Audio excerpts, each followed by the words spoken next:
रानी चंद्रलेखा की हवेली वाली रात के बाद से युवराज आर्यमान का चैन पूरी तरह खो गया था। नींद उसकी आंखों से गायब हो चुकी थी। भोजन का स्वाद उसके मुंह से चला गया था। हर रात जब महल के गलियारों में सन्नाटा उतरता, तब उसके कानों में हवेली की फुसफुसाहट गूंज उठती, मानो कोई उसे बुला रहा हो। वह जानता था कि इस रहस्य को उजागर किए बिना राज्य की बेटियां सुरक्षित नहीं रह सकतीं। लेकिन अब एक और समस्या खड़ी हो गई थी। रानी चंद्रलेखा को आभास हो गया था कि कोई उसकी गुप्त क्रियाओं को देख रहा है।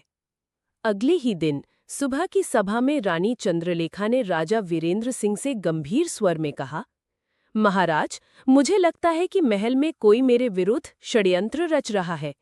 कोई है जो रातों को मेरा पीछा करता है और मुझे लगता है कि वह यहीं कहीं छिपा है।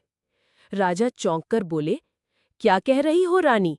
हमारे महल में ऐसा कौन साहसी हो सकता है जो तुम्हें छाया की तरह देखे और मुझे खबर भी ना हो? रानी ने नकली व्याकुलता से आंसू पोंछते हुए कहा, महाराज, मैं आपसे झूठ क्यों बोलूंगी? रात को जब मैं अपने कक्ष में थी, तब मैंने अपनी खिड़की के पास किसी की परछाई देखी, किसी की सांसों की हलचल महसूस हुई। ये कोई मामूली बात नहीं है। मुझे लगता है कोई मेरी हर गतिविधि पर नजर रख रहा है। राजा, जो पहले से ही रानी पर अंधा विश्वास करता था, तुरंत गुस्से में आ गया। उसकी आवाज दरबार में गूंज उठी, सैनिकों, सुनो मेरा आदेश। महल की सुरक्षा को और कड़ा किया जाए। कोई भी संदिग्ध व्यक्ति दिखाई दे तो उसे तुरंत पकड़ लो। सैनिक झुककर बोले, आज्ञा महाराज। पर युवराज आर्यमान, जो उसी सभा में मौजूद था, भीतर ही भीतर समझ गया, ये रानी की नई चाल है। वह मुझे पकड़ने की कोशिश कर रही है। अगर मैं सावधान न रहा तो अगला शिकार मैं ही बन जाऊंगा। उस रात महल के गलियारों में अजीब सा बोझिल सन्नाटा छाया हुआ था। हवा जैसे धीमी धीमी कराह रही थी और मशालों की लौ बिना कारण कांप रही थी। युवराज अपनी आदत के अनुसार छिपकर रानी की गतिविधियों पर नजर रखने पहुंचा।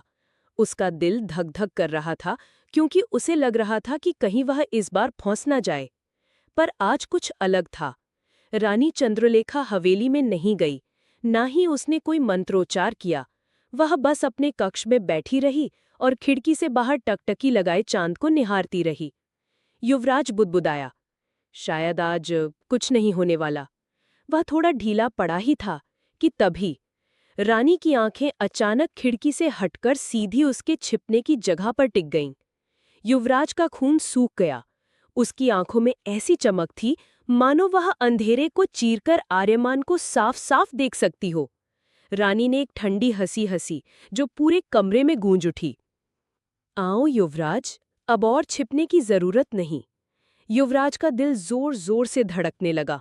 उसने मन ही मन कहा, क्या वो सचमुच मुझे देख सकती है? नहीं, ये मेरा भ्रम होगा। पर तभी कमरे की चारों ओर लगी मशालें अचानक अपने आप जल उठीं। पूरा मार्ग तेज रोशनी से भर गया। अब युवराज पूरी तरह उजागर हो चुका था। रानी धीरे धीरे उसकी ओर बढ़ने लगी। उसकी चाल इंसानों जैसी नहीं थी, मानो उसके पैर जमीन को छुए बिना फिसल रहे हों। हर कदम के साथ उसके गहनों की झंकार हवा में अजीब सा डर पैदा कर रही थी। वो बोली, तुम सोचते हो कि तुम मुझ पर नजर रख सकते हो, पर सच यह है कि मैं ही तुम्हें देख रही थी। हर पल, हर सांस, हर धड़कन। तुम्हें लगता है तुम शिकारी हो, पर असल में तुम शिकार हो। युवराज ने कांपती आवाज में कहा, रानी, आप कौन सा खेल खेल रही हैं? ये सब क्या है? रानी की आंखों में एक रहस्यमयी चमक थी। उसने ठंडी सांस भरते हुए कहा, खेल? यह खेल नहीं युवराज, यह तो साधना है।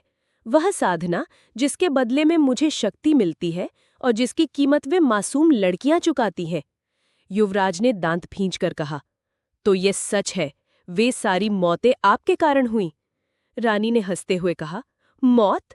नहीं युवराज, वे मौत नहीं थी, वे तो सिर्फ बलिदान थे। इतना कहते ही कमरे का दरवाजा जोर से बंद हो गया। दीवारों पर अजीब छायाएं नाचने लगीं और उन्हीं छायाओं से धीरे धीरे लड़कियों की आकृतियां निकलने लगीं, वही जो रहस्यमयी मौत का शिकार हुई थीं। उनकी आंखें खाली थीं, जैसे उनमें जीवन की एक बूंद भी न बची हो। उनके चेहरे पर दर्द और खामोशी की एक भयानक छाप थी। वे सब धीरे धीरे युवराज की ओर बढ़ने लगीं। युवराज की सांसें तेज हो गईं। वह तलवार निकालना चाहता, पर उसके हाथ कांप रहे थे। वह समझ गया, यह कोई सामान्य खतरा नहीं है, यह तो एक घातक जाल है जिसे रानी ने खास उसी के लिए बिछाया है। एक लड़की की आत्मा उसके बेहद करीब आई और फुसफुसाई, भागो, वरना तुम भी हमारे जैसे हो जाओगे। युवराज चीखना चाहता, पर उसकी आवाज गले में ही अटक गई। तभी अचानक बाहर से किसी ने जोर से पुकारा, आर्यमान, कहाँ हो तुम? ये उसके दोस्त की आवाज थी। उस आवाज के साथ ही मानो कमरे की हवा बदल गई। रानी, जो युवराज के बेहद करीब आ चुकी थी, अचानक पीछे हट गई। उसकी आंखों की चमक मंद पड़ गई। वह धीरे धीरे वापस अपनी जगह आकर बैठ गई, जैसे कुछ न हुआ हो। कमरे का दरवाजा अपने आप खुल गया। दीवारों पर नाचती छायाएं गायब हो गईं।